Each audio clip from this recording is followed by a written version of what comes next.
2024.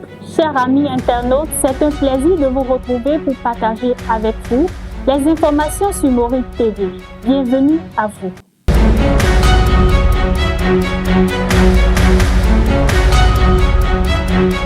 Examen périodique et préventif qui vise à déceler d'éventuelles pathologies et à dépister les affections non diagnostiquées, le bilan de santé revêt une importance capitale même si nombre de personnes l'ignorent.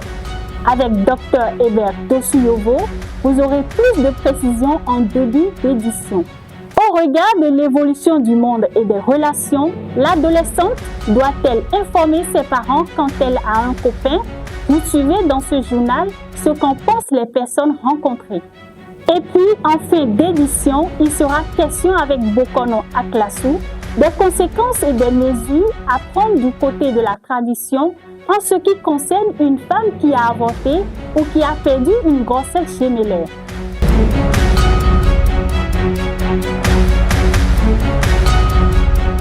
Mesdames et messieurs, merci de nous préférer. Commençons tout de suite avec une note de santé, le bilan de santé. Cet examen préventif dont l'importance est méconnue par nombre de populations. Médecin interniste et promoteur de la clinique Rafa, SIS à Porte-Novo, Dr Hébert Dossouyovo, nous parle de l'importance du bilan de santé. On l'écoute. Le bilan de santé, c'est un ensemble d'examens préventifs qu'on fait en vue de diagnostiquer des pathologies qui peuvent survenir après ou bien qui sont déjà latentes là et que l'individu ne sait pas. Ce n'est pas le curatif parce que c'est quand on est malade qu'on fait les examens curatifs, mais quand on est en prévention, on fait le bilan de santé pour savoir ce dont souffre la personne, ce dont il peut souffrir dans 2 ans, dans 3 ans, dans 5 ans, des maladies qui évoluent de façon silencieuse ou non, et qu'il faut détecter pour prévenir leur arrivée. Et le bilan de santé peut être demandé à tout moment et ça diffère d'un individu à un autre. Quand je prends par exemple les grandes catégories, femmes par exemple, toute femme en âge ou en activité sexuelle doit au moins faire un examen qu'on appelle le frottis cervico-vaginal au moins une fois par an ou tous les 2 ans pour pouvoir prévenir et détecter à l'avance un éventuel cancer du col. Le fait de faire l'examen des seins, c'est aussi un examen préventif, un but dans le cadre du bilan chez les femmes. Quand on prend les hommes, après 40 ans, tout homme doit faire au moins le dépistage des PSA, c'est-à-dire des hormones, pour voir s'il n'y a pas un problème au niveau de la prostate. Il doit faire ça au moins tous les ans ou tous les 2 ans. On appelle ça les PSA. Ça permet de pouvoir s'assurer s'il n'y a pas un problème ou non chez cet individu au-delà de 40 ans. Pour le reste de la population, il y a un certain nombre d'examens que l'on fait pour identifier si la personne n'est pas diabétique, surtout si elle a des prédispositions pour faire le diabète, c'est-à-dire s'il y a un membre de sa famille qui a souffert une fois du diabète, il faut que cette personne fasse de façon périodique la glycémie pour pouvoir s'assurer que non, il n'est pas diabétique.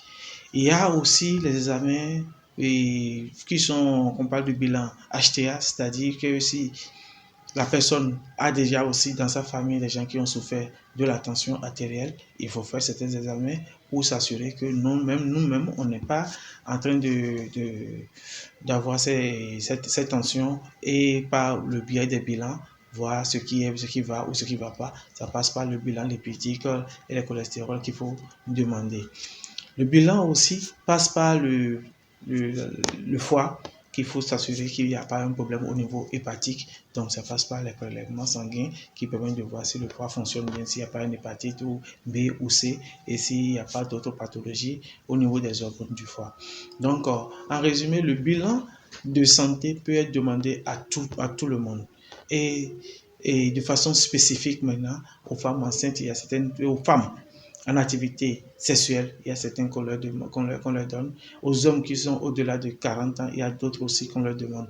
Mais pour tout le monde, il y a le bilan pour le diabète, il y a le bilan pour la tension, il y a pour les hépatites, il y a le foie, et le bilan rénal aussi pour voir si on n'a pas une insuffisance rénale qui est en bas. Ça, c'est au niveau sanguin. Au-delà du bilan, du prélèvement sanguin, on peut faire une échographie également chez la personne pour voir s'il n'y a pas un problème au niveau de l'abdomen ou tout là.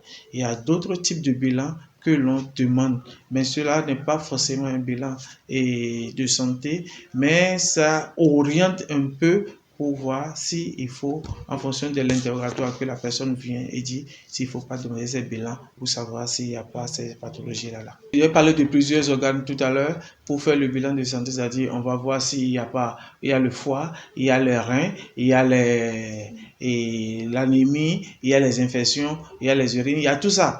Donc, en fonction de la capacité financière de la personne, on peut, et de son âge, on peut dire, bon, on va faire tel bilan et après on fera le reste ou on fait l'ensemble en fonction des capacités financières de la personne. Un bilan de santé, j'ai dit que c'est un truc préventif. Donc on n'a pas besoin d'une prescription médicale pour pouvoir le faire. Et c'est conseillé de le faire au moins une fois par an, de faire son check-up et de voir comment on se retrouve pour pouvoir entamer une nouvelle année ou bien pour clôturer l'année qui est en cours. On fait son bilan de santé, on va directement voir le médecin pour dire, ah voilà, je veux savoir où est-ce que j'en suis. Ça passe par la prise de la tension, ça passe par la prise du poids, ça passe par la prise du sang et la prise des urines pour voir. Et on n'a pas besoin d'une prescription pour ça. L'idéal, c'est de pouvoir se déplacer, d'aller voir le médecin pour dire je vais faire un bilan de santé et il va vous faire ça. Et après, ils interprètent. L'idéal, que ce soit le médecin qui demande, qui vous le prescrive. Quand vous venez à l'hôpital, il ne faut pas rester à la maison pour dire je prends un technicien de laboratoire ou un truc pour dire je vais me faire un prélèvement. Parce que lui, il ne pourra pas vous interpréter le résultat qu'il va vous amener. Donc l'idéal, c'est de voir un médecin. Il demande et après il pourra interpréter et vous dire voilà ce que, et vous donner les conseils hygiéno-diététiques qui vont suivre le bilan que vous avez fait. Parce que faire un bilan de santé c'est bien, mais la suite c'est encore mieux. Parce que si le médecin n'interprète pas, vous ne saurez pas ce qui est et vous ne saurez pas quelle disposition prendre en compte pour que vous ne tombez, vous ne souffrez pas des pathologies qui pourraient être en train de s'annoncer. Et s'il y a déjà aussi une pathologie qui est là, que cela soit prise en charge. Donc l'idéal, la personne se déplace vers le médecin pour dire je veux faire mon bilan de santé. Le médecin le prend, lui demande et après il est sûr qu'il pourra interpréter et lui pouvoir lui donner les conseils qu'il faut pour ne pas avoir telle maladie. J'exhorte la population à prendre les bonnes habitudes. C'est pas quand on tombe malade qu'il faut aller à l'hôpital. Parce que quand vous tombez malade en ce moment, ça vous revient plus cher. Ça nous revient plus cher parce que vous allez faire ces examens et au-delà de ces examens, vous allez prendre des soins. On va vous hospitaliser si possible. Il y a d'autres examens qui vont s'ajouter. Ça devient très coûteux. Donc l'idéal, c'est de faire son check-up une fois par an et ça permet de savoir ce qu'on a et de savoir les préventions qu'il faut pour ne pas tomber dans telle pathologie. J'exhorte les compatriotes à aller voir les médecins. C'est pas forcément quand on est malade qu'on va à l'hôpital. On peut aller à l'hôpital pour prévenir la maladie. Et la prévention est toujours mieux que le traitement curatif. Et c'est toujours moins coûteux. Parce qu'un bilan de santé, ça vous coûte juste le prélèvement. Il n'y a pas de médicaments lourds. Il n'y a pas d'analyse qu'il faut faire. Alors que si c'est la maladie qui est là, vous voyez le nombre de fois que vous devez aller à la pharmacie, peut-être des hospitalisations, peut-être des médicaments, d'autres examens qui vont devenir trop coûteux pour l'acte que vous êtes venu poser à l'hôpital. L'adolescente doit-elle informer ses parents qu'elle a un copain? C'est une préoccupation pour laquelle notre équipe de reportage a rencontré aussi bien des jeunes que des parents. Leur avis est à suivre via cette Vox Populi. Il y a pas de mal de confiance. Non, il y a des tout fini. Moi, autant est tombé dans les maillots. Les balles mettent. Les y a des gens qui ont des des tout plus boitons ouais là bas. Les filles aussi si ouais dans ces points vous doit. Il y a gens qui m'a fait ton mais gens doit à doit gens monter ici. Et donc attends c'est pas là avant qu'on y do et moi je head et ouais moi quand il y a na gré sans social to mais ils si gens hanze gens sans social on sont chez les coco. Selon moi, je dois présenter celui avec qui je sors à mes parents. Pour plus de ma sécurité, ils doivent connaître celui avec qui je traîne.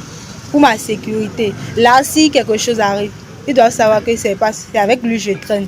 Donc, il doit l'interpeller pour lui poser plus de questions. À savoir, parce qu'aujourd'hui, on n'a plus confiance à l'homme. Il ne faut pas avoir confiance à l'homme parce que dans la vie maintenant, la vie est risquée aujourd'hui maintenant. Donc, il faut que mes parents sachent vraiment celui avec qui je traîne. Il y a deux choses. Je dois dire et je ne dois pas dire. Je dois dire parce que on ne sait jamais dans la vie. On a confiance à personne maintenant. L'homme peut me trahir, il peut me faire des choses qu'on ne doit pas faire à son prochain. Si mes parents savent ça maintenant, ils peuvent l'interpeller. Deuxièmement, je ne dois pas dire parce que ça ne me plaît pas de dire, c'est fini. Ni doit mi tantame. Bon am don na conseil de yi. Ne ma doit mi we une no yi be ason gbegbele ne. Mo ji ason gija bo. Eno ajido mi fitology koto fino le pojine. Dans la société africaine et notamment dans la tradition, la femme enceinte de jumeaux qui avorte ou qui perd sa grossesse gémellaire doit être soumise à des rituels au risque de subir des conséquences néfastes, aussi bien comme celui qui est également impliqué dans l'avortement de la grossesse des jumeaux. Bokono Aklassou nous donne plus de précisions dans cet entretien. Nous le do aigba mi tonji fido meme yo lesson ame tete njuna do mo bi mo ahole ndo e mo hoetan bo ede eno ha to klame eno ha zombo melele ye mo pari ba kabi indo mo do ye de hoetan bo ye je hole vo mo gbe eno ha do to kla titengbe bo ke mo sonje yo no mo ko ton e go ba kabi yena non henglena sunu de mla nyonu lo sunu de kwen kaka de holo yena non hengleni kaka yena fa kan kaka abraham molo oho de mi de plado a holelo wedo nozon wenenu yono su ena so wesunji ando mo holevo e manamo ena do mo holevo e manamo ena fa kan ena vosan ena do wesun hon pegbon oli lede ena wesun hon pegbon afa lede ena wesun hon pegbon fi nkan ko na do so gan mo ho emi mono glo wenenu ni wa ifahwe ni dure na jai di kameje ne le o ka kan ne le aklan ho ka ne le ni dure ne le jai ka trupon ka trupon o do ho so do ho ina kamera ho si ho bledo ila ya ka da ho si ho ya ni ten ko bu jo aho lole ni ten ko bu jo aho lole ni jo aho lole ina wa no itan dide ina wa aho de do besin le do ina to kan itan lan to suna ya lo lan wa wi wa lole o examen na ro fana ya lo po aso itan po kaka imo fi lole o so papa do no wi wa lole me toli do ai de hoin gbe din mele po yelezo no wa to mais nous de aho sule yele weno wa wiwa enele mais nous de aho sule yele do fo bonyo de no ba no iton bon atinde kolokolo potero atinde ji egbon wa peme engan roko engan jogbe engan atinde vode oyo sweno do atinde ji egbon o fa eno do o atino ouais non représenté union ouais non représenté insunu ouais era représenté era pa ipatole so vo in babaro be era be so yi ahotoro rede o we wade no wale so edego no edego no ba ile era ba na be jona o aho no lopo ahotoro po na de no ba yi no le gbon uni mi nan ka so mo lo aide hoin gbe din o melele tin bueno ze tre pevire do ta ona sro o atin paviro do akonu ona gbla ala we kende ona dindan ko gbon buvette me ona dindan ko gbon ahima ro mo lo emi no o ahoka enwahi eyo oka eno suro treme bueno do agban lo bo ino mo lo ebi ahimele akisino le osu yo no nwe londo o ndurule akwe ujinukun Nde kpekpe de do ahime mele ono big bena e.